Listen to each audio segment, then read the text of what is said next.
engines can do, we diesels can do better. Diesel knew nothing about cars, but Mavis didn't realize this. Toby's line crosses the main road behind the station and for a short way follows a farm lane.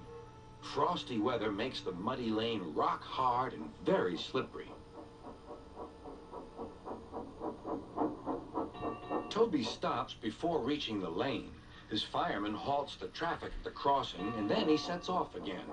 By using the heavy cars to push him along, he has no trouble with the frosty rails in the lane and across the road. It is the only safe thing to do in this kind of weather. Toby warned Mavis and told her just what to do. "I can manage, thank you," she replied. Sonny? Uh-oh! It's a chocolatey part of a good breakfast because it's surging with real Hershey's cocoa. Around here.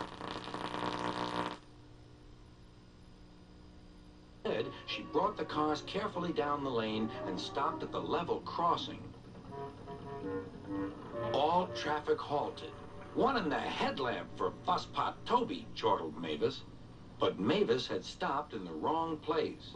Instead of taking Toby's advice, she had given the cars the chance they wanted. Hold back, they cried. "Grrr!" ordered Mavis. The cars just laughed and her wheels spun helplessly.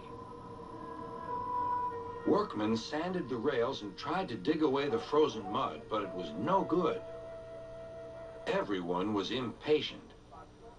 "Grrr!" wailed Mavis. Toby was in the yard when he heard the news. "I warned her," he fumed. "She's young yet," soothed his driver. "And she can manage her cars herself," interrupted Toby. "They're your cars, really," his driver replied. "Mavis is supposed to stay at the quarry. If Sir Topham Hatt finds out..." Yes," said Toby thoughtfully. He and his driver agreed that it would be best to help Mavis after all. An angry farmer was telling Mavis just what she could do with her train. "Having trouble, Mavis?" chortled Toby. "I am surprised." "Gosh," said Mavis.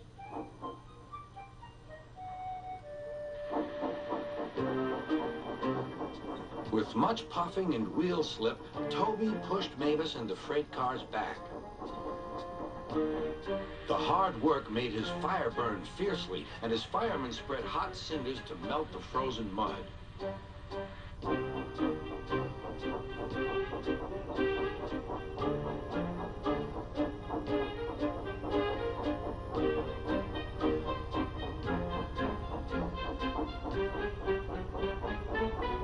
At last, they finished. "Goodbye," called Toby. "You'll manage now, I expect." Mavis didn't answer. She took the cars to the sheds and scuttled home to the quarry as quickly as she could. So you see, sometimes there's value in what you're told by someone who's just a little old, someone who's wise and sage by virtue of age.